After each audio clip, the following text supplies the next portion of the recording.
The journey is back. And we got Tristin Mays here today. I'm way excited. This is I feel like I say this in the beginning of like all the podcasts. I'm like, this is my really good friend. Like, I've known this person forever. Mm-hmm. And this is true yet again. All right. So forever. This is an appreciation podcast. This is where we show love to people in their journey. You may not be where you see yourself going, but right now where you are is fantastic. And we want to talk about how you got to this point. Me and Tristin met by doing a Ross commercial back in the day. And so, you know, I've watched Tristin's career since maybe like 2008, 2009. And it's been really cool. And I think that I've watched her chip away at it, and then boom, MacGyver happens. What is that process like, where it's like I never felt like you I never felt like you weren't chipping away, but I always felt like you should have been further. Mm-hmm. You know what I mean? Like, I was always waiting for you to like boom, and everybody'd be like, that's Tristin Mays. I'd be like, I told y'all. Mm-hmm. What was that process like in waiting for this big something to happen? Or is it a process like that, or is it like a day-to-day thing? How does it work out for you? I feel like you would know exactly what that process is like. Patience, you know, feeling like you're perfect for this project and just not getting it, or being on hold for this one and then suddenly you're not because they offered it to someone else without auditioning them, and you know, all the other reasons that we don't book projects. But you know, patience can, in this industry, it can take a toll on your emotions, because the longer you wait, the longer you get rejected, the more it starts to chip away at your confidence. Right. You know, it doesn't matter how talented you are. If you're not getting it, you're not getting it, you know? And that can chip away at your confidence. Like, all right, well, maybe I'm just not all that, you know what I mean? But that's not it at all. That's not it at all. It's really about waiting for your time, and for that one person who actually has the authority to say, oh, that's the person I want, you know? Right. Waiting on that moment. And I don't know, there's been a lot of times where I wanted to give up. Right. And I almost did. And actually the day I auditioned for MacGyver is the day I quit, actually. What? Yeah, I actually quit, decided I was done. And it wasn't in an angry or negative way. It was more like you know what? I did what I had to do. I tried my best. And I'm okay with moving on now and trying something else. Like, I'm okay. Wow. I'm good at this point. I fought the good fight. Now it's time to move on and do something that could be better for me.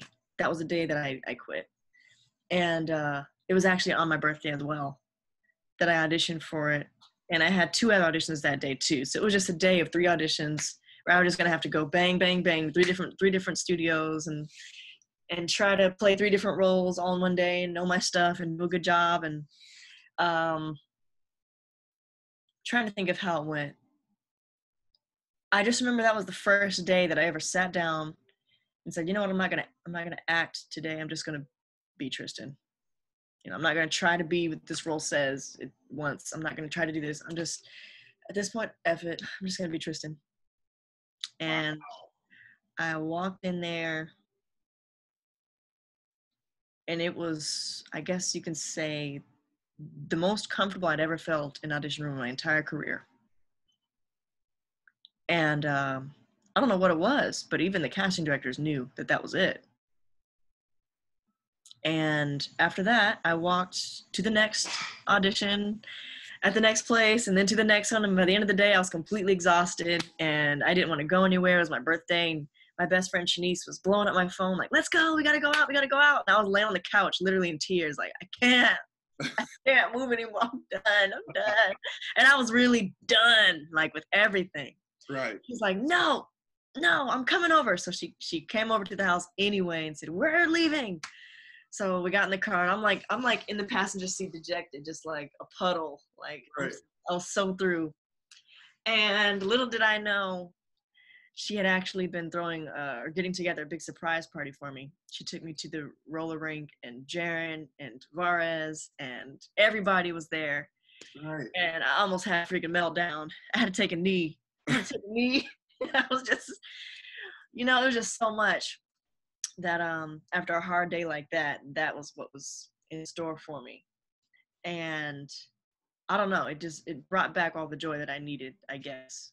But anyways, after that, I didn't hear anything for about a month from MacGyver.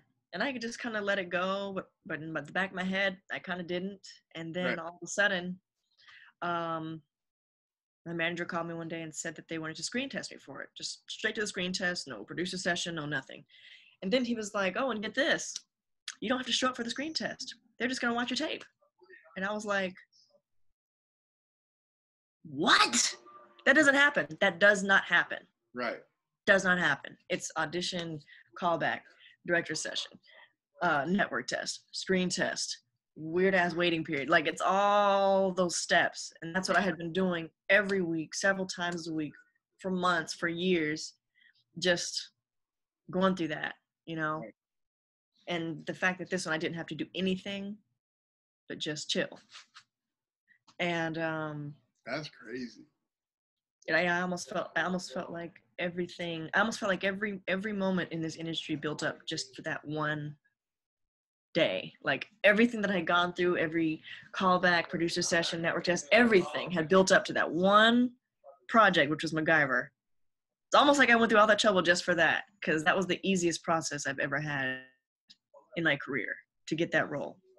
And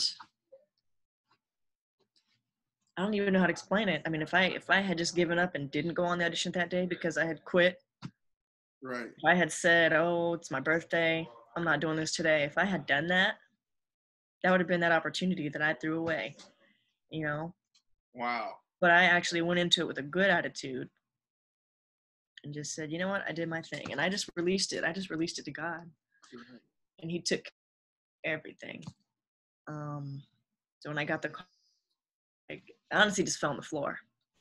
Right. I felt like like I had been running full speed for 20 something years in this industry, and then all of a sudden I got to stop, Right. So that was a really, really good feeling. And I haven't taken it for granted, not one day since. It's not easy.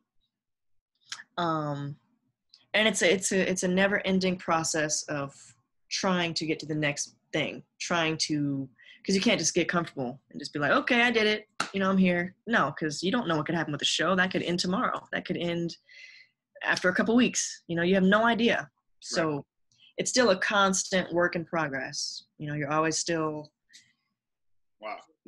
reaching for the next thing, looking for the next, it's always, you never just stop and get comfortable. Totally. Mm-hmm. So my question is, what do you think you would have done if you had just reached the end of your road and you were transitioning to another life, considering you've been like acting or in the industry, since you were a kid? So like, what do you think you would have gotten into? Or had you even thought about it, or you just knew you just kind of needed a break from this? Well, when I was younger, I knew that if I wasn't acting, I'd want to be in the military. That's what I grew up in. That's what I was around. That's all I knew. I grew up on military bases. My dad was in the Coast Guard my whole life. Right. So yeah, fighting for my country would have been what I wanted to do. When I got older and I started taking college courses, I started studying criminal justice. A lot of people don't know that, but I was studying criminal justice in college. So if I wasn't acting, I probably would have gone to some sort of law enforcement or military. That's crazy. Mm-hmm. That's crazy. Mm-hmm. Wow. Look at that. The more you know. Just learn all kinds of crazy stuff. Yeah. That's epic. And I think that is like, I think that story is going to really help a bunch of people. And it's just crazy. The more you, because I've been privileged to listen to all these podcasts already, it's just crazy the process of like people saying I let go, and then it just kind of started to work. You know what I mean? Whereas like you're trying to like fight water in a sense, you know what I mean? And it's just kind of like moving all around for you. But sometimes if you just kind of go with it, it'll take you where you need to be. That's right. Just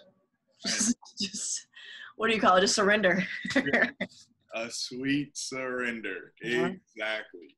So, this chapter of your life, I just opened the book, the Tristin Mays book. What is this chapter called? Oh, okay. This chapter would be called One Foot in the Door. Okay, I like it. Okay, so what does 1 foot in the door mean? I'm in the position right now where I could do a lot of things with it. You know what I mean? Right. I can kick the door wide open. I can break the whole freaking door frame. Right. There's so many things that I can do. I can run straight through it. I don't know. Right. I feel like I got 1 foot in the door with where I'm at right now. And I can't walk back out. Right. I can't let myself get pushed back out either. So I'm pushing my way through now. Now I just have to freaking kick it out the way where there's no door at all anymore. You know what I mean? I absolutely love that. I think that's great. I think it's a very fitting title. Moving forward, if you could draw it up perfectly. Yeah, that could help. Yeah, I'm like, Jesse done started the Fortnite tournament, Really did. Okay, so if you could draw it up perfectly moving forward in the future, what are some things that you would like to see happen?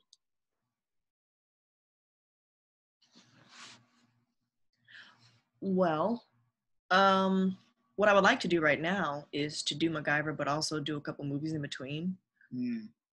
I mean, I've always been more into film. Right. I would love to direct. I've been shadowing and studying directing for a long time. I could have done it a long time ago, but I wanted to be completely ready. Wow, I don't know. It's like your goals change every couple of years. I love to edit. I love to edit videos and stuff. I don't do that as much anymore. Right. It's something that everybody does now. So I used to love to create videos and stuff and do fun stuff with Jaren. Right. At a certain time before it was the thing to do. Totally. Now I'm not so huge on it anymore. You know how that is. The Super Mario video right now. Yeah. I mean, it's crazy to think that I was doing that back then and people thought I was crazy for it. And now. You have to do it. Well, they thought I was crazy for doing it. Like that I was so weird. And now it's like everyone is doing the same exact thing and not even close to that. You know what I mean? Like, right. It's like, so like, you look back at that, like you guys were far, far ahead. And that was easy. Like that was how I wanted to do it. You know, I would just have an idea. Me and Jared came up with that just by playing Mario Kart and freaking freestyling while we were playing. And I was like, Jared, write it down right now. And I was like, that's it. We got to film a video to it. And we literally just did it. We didn't even plan it out. And it was like on the day of, I was like, all right, you're going to do this. You're going to do this. We don't, and that's one thing I've never done. I've never like sat down and tried to think of something to do. It just happens. Totally. It has to be spontaneous, you know?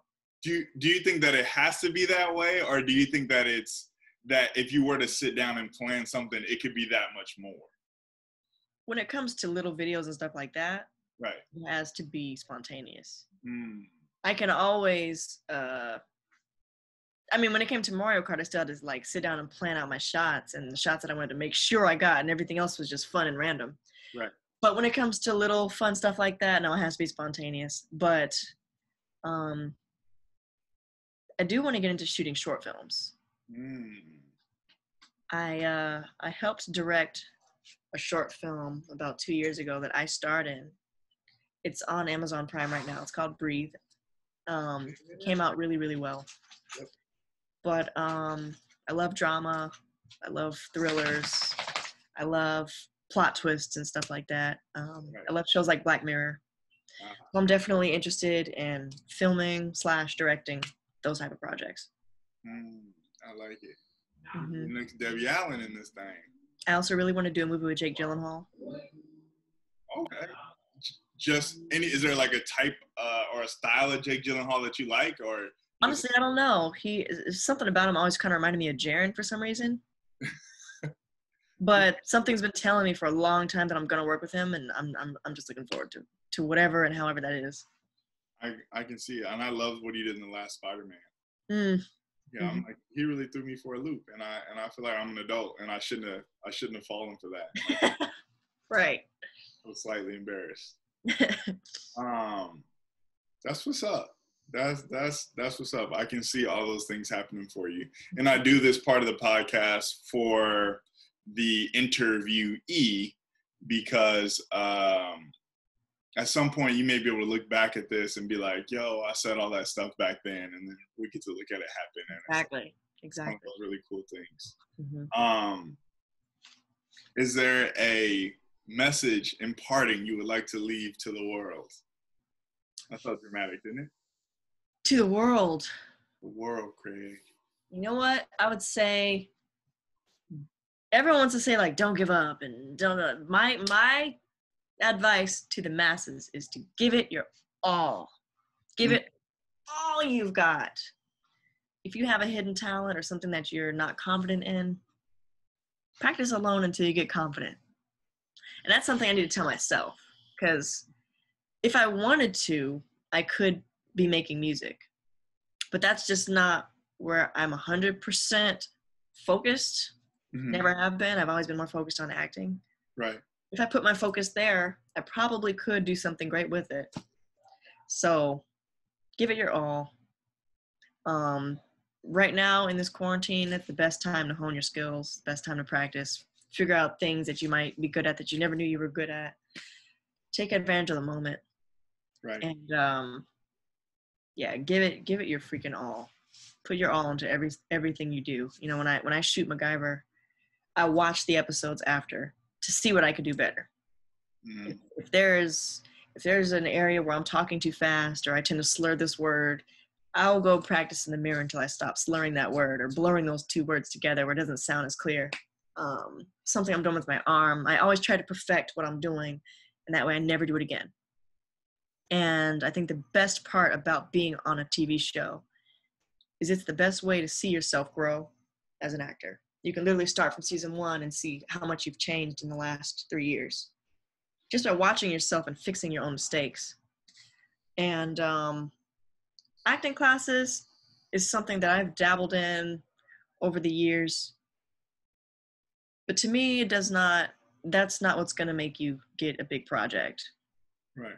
Because you could have gone to acting classes for 20 straight years. If that person wants to, they're going to pick their niece or nephew who doesn't even act to be the lead of that movie, you know? Yeah. Or they're going to just direct offer it to somebody else. So it doesn't matter all those classes you're taking. It doesn't matter. The best thing you could possibly do is practice, watch yourself, critique yourself, have other people critique you, and put your money into that. Put your money into bettering yourself. Totally. That's what's up. Okay. All right. Well, this has been another episode of The Journey. I'm so glad I was able to get you here. This was really good. This was a great time. And yeah, man. Thank you for having me. No problem. I'll see you soon.